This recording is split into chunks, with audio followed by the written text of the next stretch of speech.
Hi friends, मैं रेनू अपने YouTube channel Hindi दर्शन में आपका स्वागत करती हूँ। दोस्तों, जैसे कि सबको पता है कि जो भी एग्ज़ाम हैं उसमें हर काव्य धारा की विशेषताएं पूछा जाता है, चाहे वह भक्ति काल हो, चाहे आदिकाल हो या फिर आधुनिक काल की जो भी विशेषताएं रही हैं उनको पूछा ही जाता है। तो आज हम भक्ति काल की विशेषताओं के बारे में अध्ययन करेंगे। तो देखते हैं। पहला हमारा है ज्ञानाश्रयी शाखा की प्रमुख विशेषताएं। जो ज्ञानाश्रयी शाखा थी उसमें क्या क्या विशेषताएं रही उसको हम देखेंगे।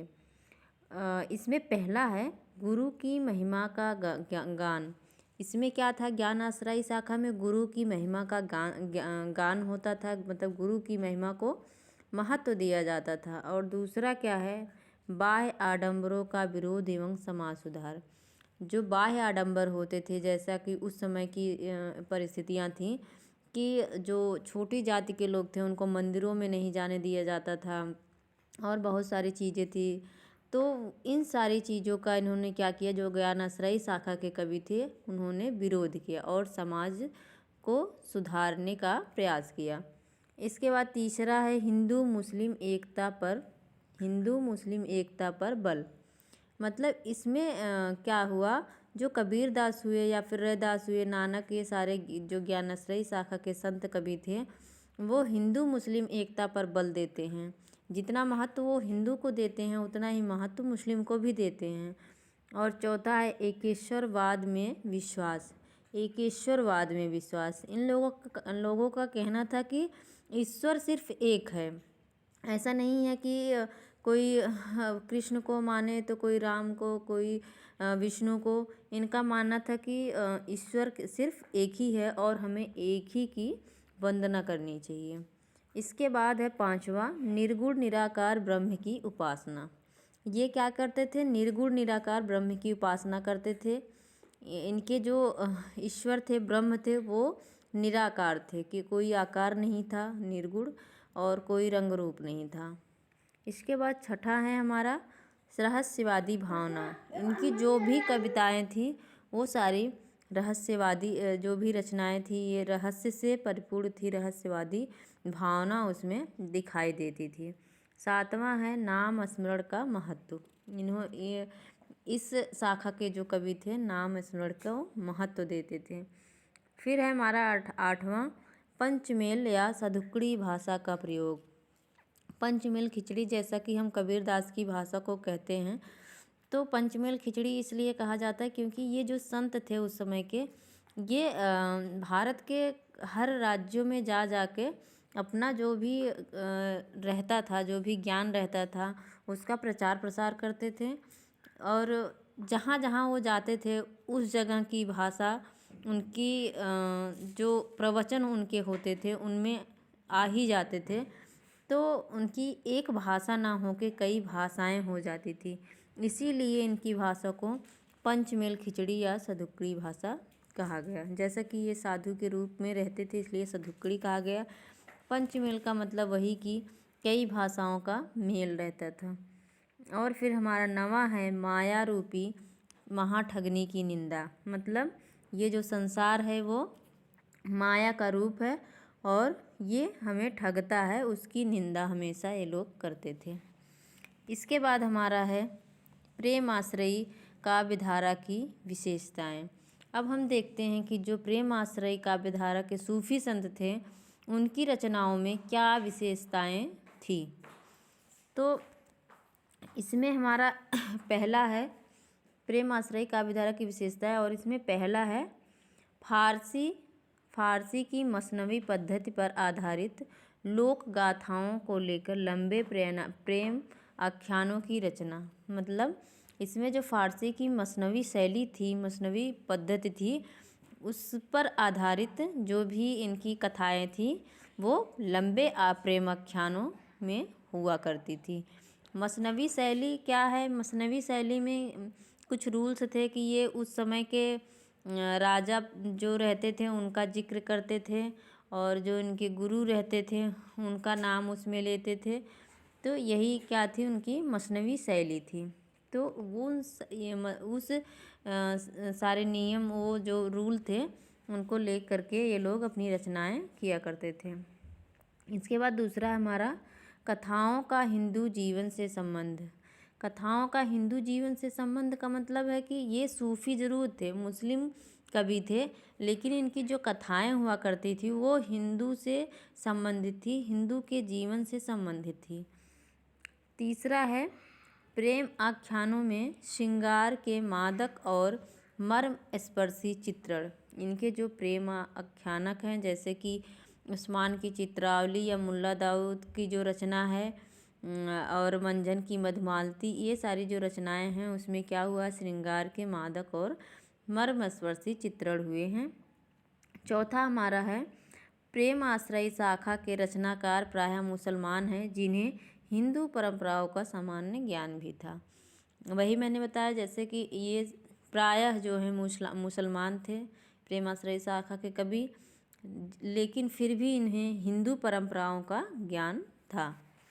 इसके बाद हम देखते हैं राम भक्ति काव्य धारा की विशेषताएं। मतलब जो राम को मानने वाले भक्त थे उनके रचनाओं की क्या विशेषता थी।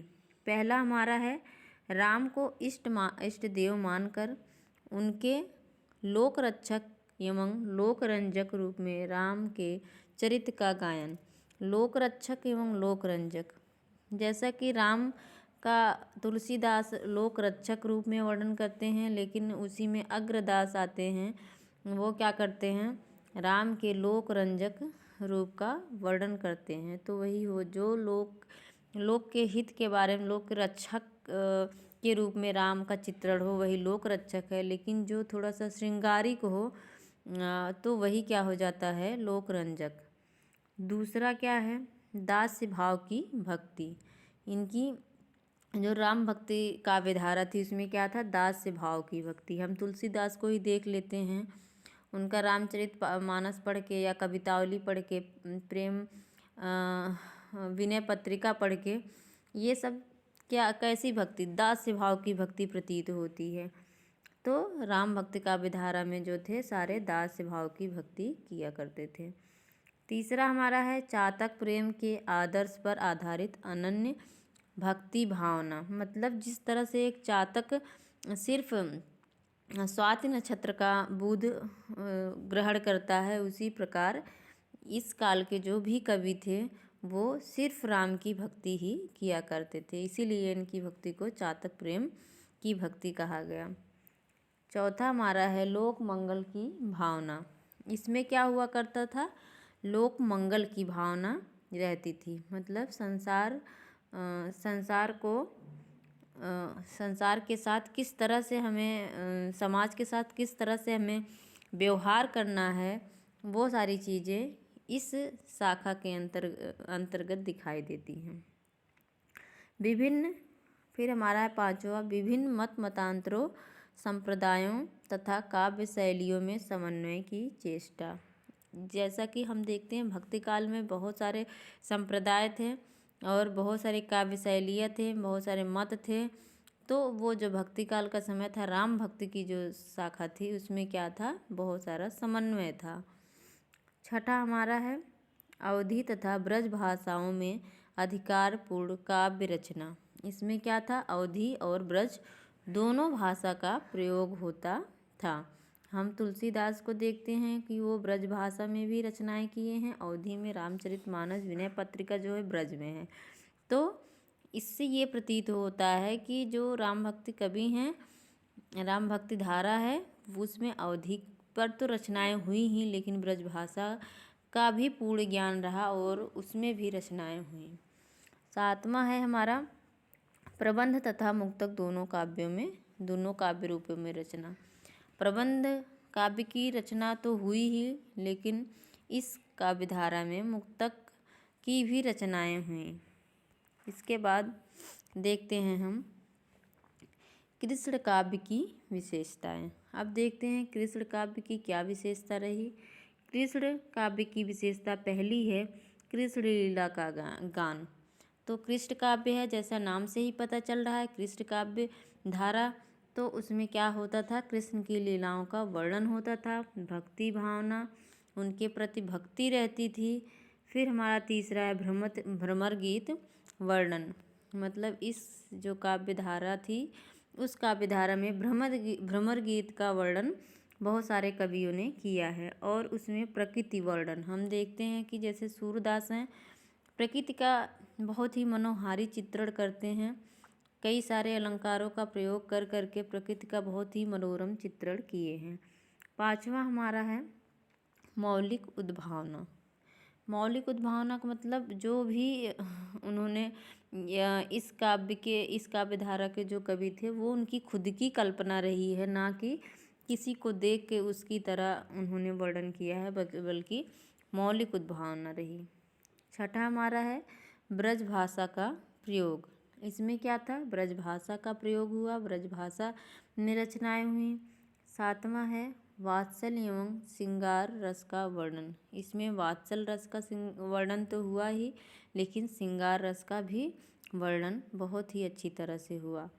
सूरदास को हम देख लेते हैं, जैसा कि उनका वियोग श्रृंगार बहुत ही अच्छा है और वात्सल की तो कोई सीमा ही नहीं है कि कितना अच्छा उन्होंने वर्णन किया है। इसके बाद आठवां है हमारा मुक्तक काव्यों का अधिक लेखन। इस काव्य धारा में मुक्तक काव्यों की रचना अधिक हुई।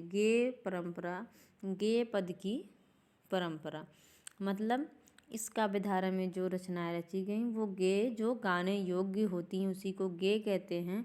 तो ये सारी रचनाएं गाने योग्य हैं और गेय पद की प्रधानता रही।